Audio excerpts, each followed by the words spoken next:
Encore?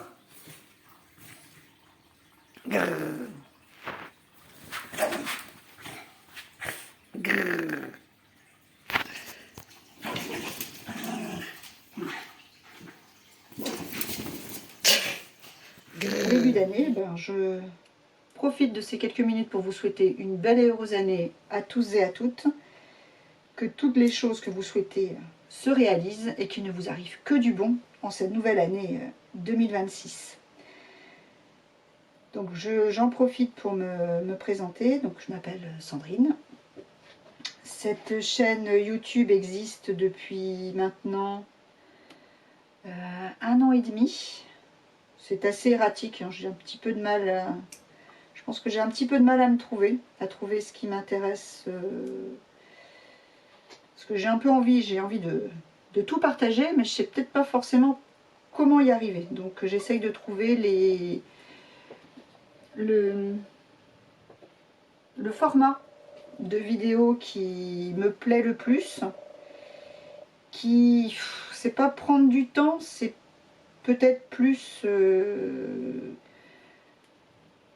que j'ai envie de tourner, que j'ai envie de monter. Et donc c'est pour ça que mes vidéos sont peut-être un peu plus... Il y a un petit peu de tout. C'est vrai que j'avais commencé par faire des bilans. Ah, au début, j'y allais, hein. Je préparais mes petites cousettes, je me pomponnais un petit chouille quand même, en disant, oh, quand même, sur YouTube, il vaut mieux que ce soit un peu pimpé la nénette. Et puis, je me suis rendu compte que finalement, ça me gavait. Je trouvais que ça faisait beaucoup de choses à faire pour moi.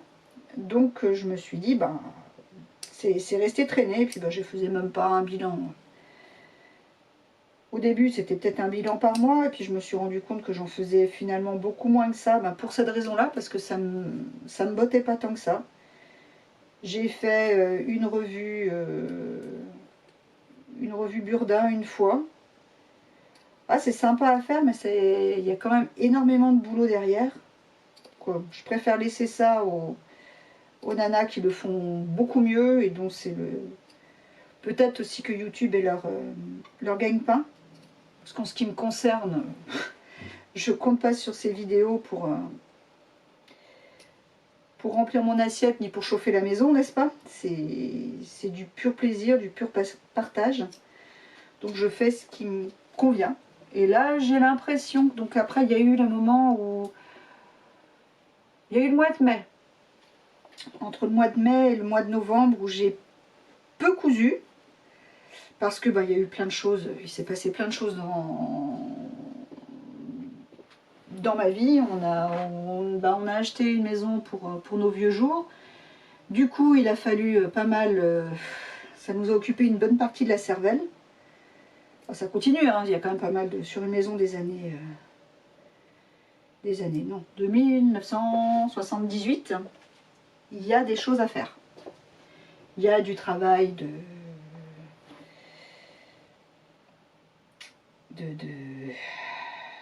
je vais trouver mes mots, hein, un de ces jours. Sandrine, tu vas y arriver. Hein. C'est vrai qu'il y a du travail d'isolation, de VMC, de vérifier l'électricité. Enfin, bon, ça va demander à un électricien, parce que quand tu vois le tableau électrique, c'est qu'il tombe comme ça et qui tient, parce que l'ancien proprio a posé une vieille tringle à rideau qui ploie sous le poids du tableau électrique. Moi, je ne vais pas toucher au fusible là-dedans. Hein. Non, on va demander aux pros d'à côté de venir remettre tout ça à plat. Donc, même si tu sais que c'est pas toi qui vas le faire, ça t'occupe quand même une partie de la tête. Donc, du coup, on avait été bien occupés au printemps et cet été. J'ai pas que j'ai pas cousu. J'ai continué à coudre un petit peu tout le temps. Et j'ai repris là depuis le mois de novembre. Ouais, j'ai recommencé novembre. J'arrive à vous publier une vidéo par semaine, donc j'en suis assez contente. Et comme ça. J'aime bien comme ça papoter avec vous ou avec ma caméra. Ça dépend un peu comment on voit les choses. puis vous présenter mes cousettes au fur et à mesure. Je pense que c'est le format qui me convient le mieux. Donc là, je vais faire un petit peu pareil pour ma vidéo de début d'année. Je pense que vous verrez des coiffures différentes, des tenues différentes, des projets différents au fur et à mesure que je vais me rappeler. Ah tiens, ça j'ai oublié de leur dire, il faut que je le rappelle. Donc voilà, avec Sherlock, on va vous faire une vidéo en petits bouts pour vous présenter tout ce à quoi je pense pour la nouvelle année. Voilà, à plus tard. Salut. Je vais peut-être me représenter aussi parce que ça c'est quelque chose que je fais pas souvent. Comme alors comment dit-on, je vais trouver mes mots. Je devrais pas faire deux choses en même temps, mais j'ai beaucoup de mal à ne pas faire deux choses en même temps, surtout quand je couds ou quand je papote. J'aime bien avoir les mains occupées. C'est peut-être pour ça que le système du bilan me convenait pas tant que ça. C'était de devoir m'asseoir et ne faire que causer. C'était pas génial. Même si quand il s'agit de couture, je parle beaucoup. Ça, je m'en suis rendu compte quand je fais mes montages. Je suis toujours épatée. J'ai l'impression de ne pas avoir d'avoir cousu grand chose. Et quand je suis en train de monter mes vidéos, pour quand je l'ai fini de monter, oh ils ont plus d'une demi-heure à chaque fois. Donc c'est que je papote plus que je ne le crois en général. Et pourtant, je ne me présente pas. Donc oui, donc je suis Sandrine, je viens de fêter mes 50 ans. J'ai fêté mes 50 ans l'été dernier. Je suis maman de 3 filles qui sont grandes maintenant parce qu'elles ont 16, 18 et 22 ans. Donc j'ai des grandes filles maintenant. Je vis dans la campagne bretonne, dans le centre Finistère exactement. Je suis pédicure podologue. Et mon passe-temps préféré, c'est la couture. Je tricote un petit peu. Pas beaucoup. Le tricot, j'aime bien qu'il soit... c'est le truc que j'aime faire devant la télé. En regardant la télé. Parce que je sais pareil, j'ai vraiment du mal à rester juste assise dans le canapé et regarder la télévision. C'est pas trop mon truc. Donc j'ai besoin de m'occuper les mains. Pendant longtemps, je jouais à des jeux débiles. Enfin débiles. Si, zéro cerveau quoi. Type Candy Crush et autres Best Fan, enfin tout ce que vous pouvez, tout ce que vous voulez, tout ce qu'on peut avoir dans ce genre-là. Je me suis dit quand même, c'est pas productif du tout, et puis je m'abrutis encore plus que nécessaire. Et c'est là que je m'étais dit, tiens, le tricot, ça pourrait peut-être être sympa. Surtout quand j'entendais les tricoteuses dire qu'elles regardaient plus leurs mains, et elles arrivaient à tricoter sans regarder leurs mains, je me dis, bah tiens, ça pourrait peut-être être une activité devant télé, pour moi.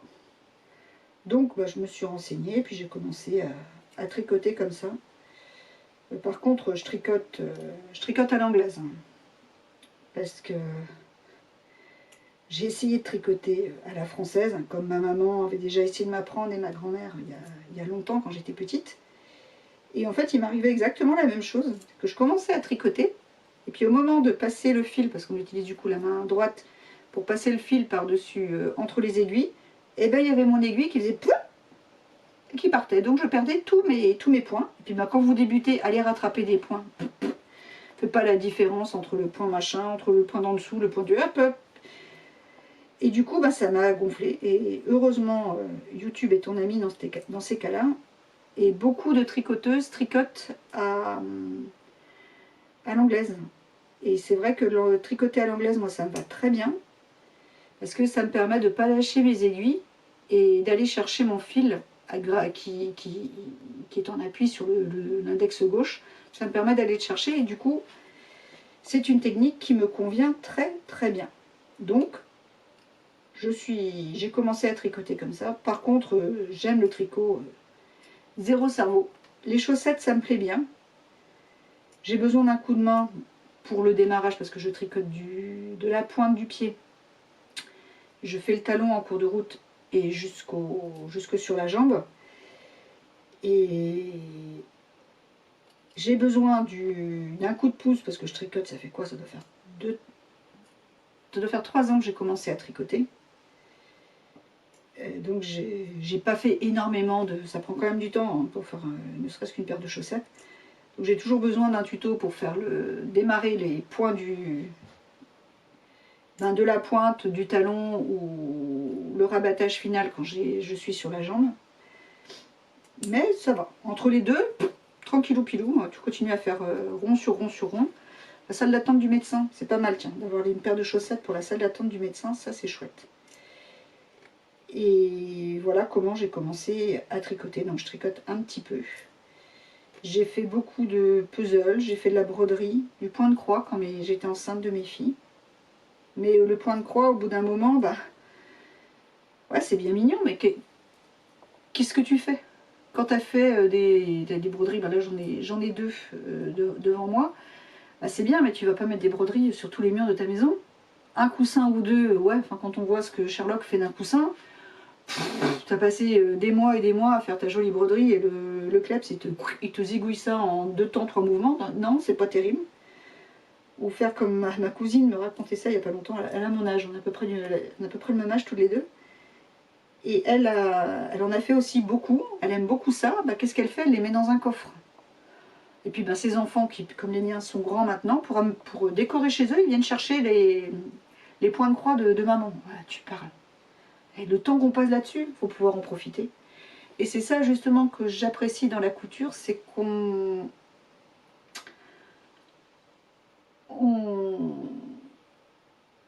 utilise ce qu'on porte. Les vêtements, bah, on en change régulièrement, ou bien si on en fait pour quelqu'un d'autre, c'est pareil, c'est utile. Enfin, c'est utile. Ouais, on n'est pas que dans la décoration comme dans le point de croix, on est quand même dans quelque chose d'utile qui va être porté au quotidien, qui va être utilisé, et c'est ça que j'aime. Même si je ne porte pas que du fait main. Mais c'est ça que je trouve intéressant.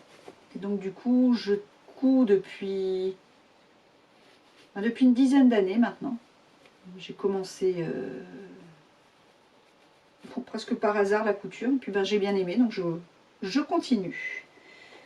Voilà, voilà, voilà, pour l'instant.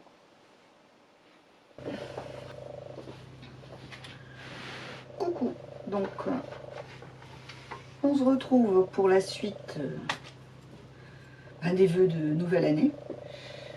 Donc je vais reprendre, je reprends ma jupette parce que, comment s'appelle-t-elle? Sylphil m'a donné une idée en commentant ma dernière vidéo de découdre ma ceinture, de recouper 2 ou 3 cm plus bas de manière à gagner les centimètres qui me manquent. Donc ben, je vais tenter ça.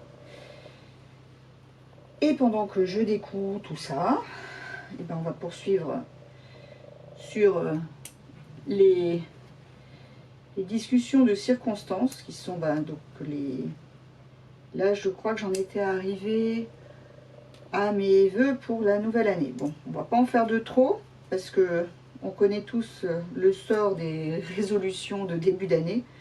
En général, on va pas loin. Donc dans ce que je souhaite pour 2026, ben déjà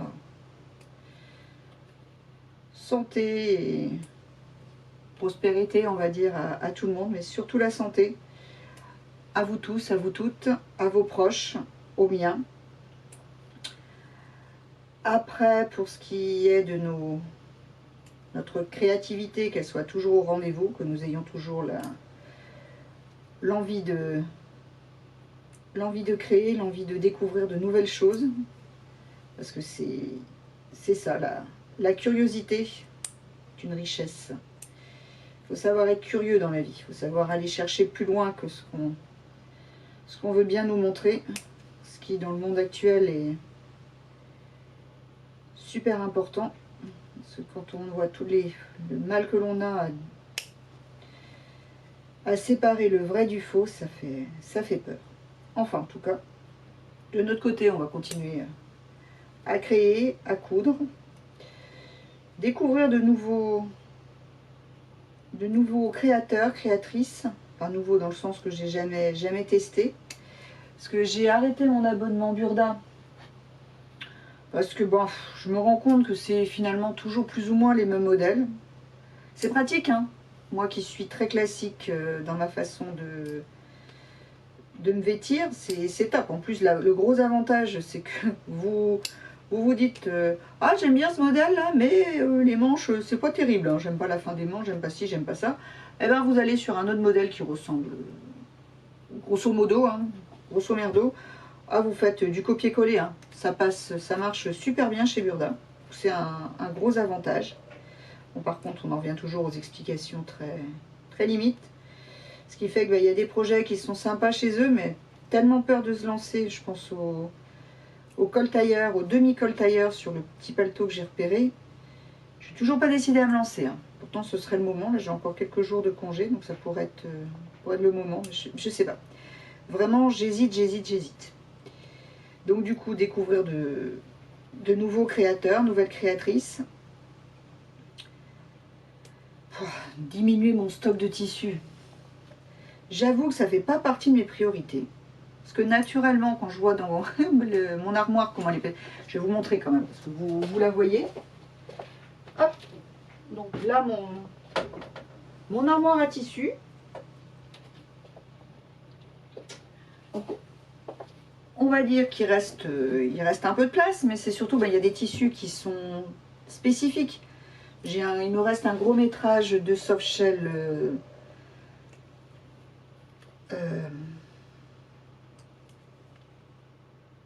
gris. Ça prend de la place. J'ai un peu de comment ça s'appelle de polaire, c'est pareil, ça prend de la place. J'ai un gros coupon de lainage chenille, il prend beaucoup de place. Celui-là, c'est pareil, j'ai une idée, mais faut encore une fois, c'est issu d'un magazine, il faut décalquer, ça prend du temps. Je sais pas, celui-là, j'hésite à faire une robe un peu élaborée ou une robe pull, alors basique de chez Basique. C'est peut-être ce que je devrais faire d'ailleurs, parce que le tissu m'a l'air assez dur à travailler.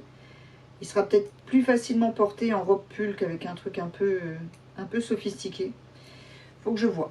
Il faut vraiment que je me bouge la nénette sur celui-là parce qu'il est là depuis déjà plusieurs années. Ça, c'est le truc qu'on achète un peu sans réfléchir, pas vraiment de coup de cœur, et puis ça reste là. Donc du coup, parce que même acheter des tissus, un projet, un tissu, ça reste...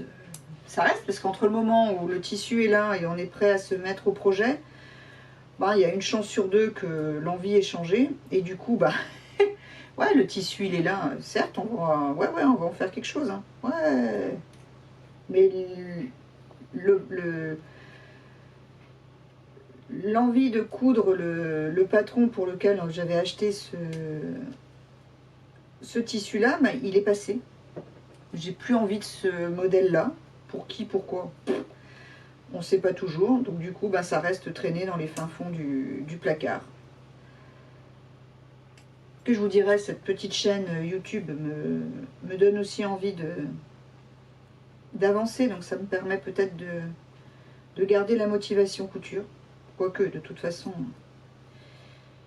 je ne serai pas youtubeuse professionnelle. Je ne suis juste parce que je suis incapable de mettre toute l'énergie et le temps qu'il faudrait pour que une chaîne YouTube, enfin que les réseaux sociaux soient rentables. L'énergie que j'ai déjà mise dans mon cabinet il y a de nombreuses années, je ne serais pas prête à remettre autant de temps dans une nouvelle activité. Pas maintenant. Si j'avais eu 20 ans peut-être, mais à 50, non, ça me dit rien.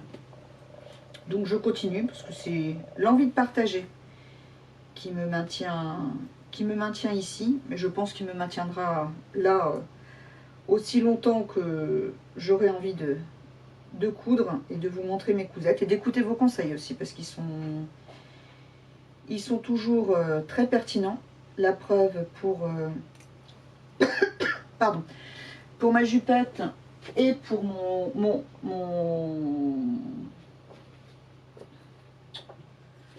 tigris, parce que c'est Geneviève qui m'a donné l'idée. D'ailleurs, je vous ai même pas montré ça. Geneviève qui m'a donné l'idée de... Hop là, je sais même plus. De faire la couture de l'empiècement colle le plus bas possible, de manière à gratter. Et du coup, j'ai gratté plus d'1 centimètre de tissu. Ouais, j'ai récupéré 1,5 centimètre de tissu, ce qui m'a permis de récupérer ce qui manquait. Donc, merci à Geneviève, merci à Sylvie. Hop. Il y a aussi, oh j'ai avalé son prénom, je vous le mettrai en bas, qui me disait peut-être de tenter de la colle anti-effilochage sur les coutures pour limiter, enfin pour améliorer l'étanchéité des tissus de type soft shell. C'est pas couillon, c'est pas couillon. Je pense que ça vaut le coup d'essayer ça aussi. Donc voilà ce que m'apporte YouTube et pourquoi j'ai envie de continuer. C'est le partage. Le partage, toujours discuter, parce que c'est vrai qu'on est quand même souvent assez seul dans nos ateliers. Donc YouTube permet, même si c'est virtuel, d'avoir de nouvelles idées, d'avoir de nouvelles approches, et ça c'est sans prix. Sans prix. Bon, alors je sais plus par où je suis passée pour couper tout ça. Il est là. Pourtant, il fait un soleil magnifique, ça caille, mais il fait un soleil superbe. Donc voilà, donc je pense que j'ai fait le tour de ce que je souhaitais vous dire pour la nouvelle année. Je vous renouvelle tous mes voeux de bonheur, de santé, de réussite. Et je vous dis à bientôt dans une nouvelle vidéo. Je suis en train de vous préparer une petite vidéo sur mon portant de la montre, parce que finalement, j'avance. Mais regardez, je vais en retirer une. Le tigris en est sorti aussi. 2. Non, je vous dis pas. Je vous dirai ça dans ma prochaine vidéo. Je vous dis au revoir et encore plein de bonnes choses, plein de choses merveilleuses pour cette année 2026 qui ne fait que commencer. À plus tard. Salut!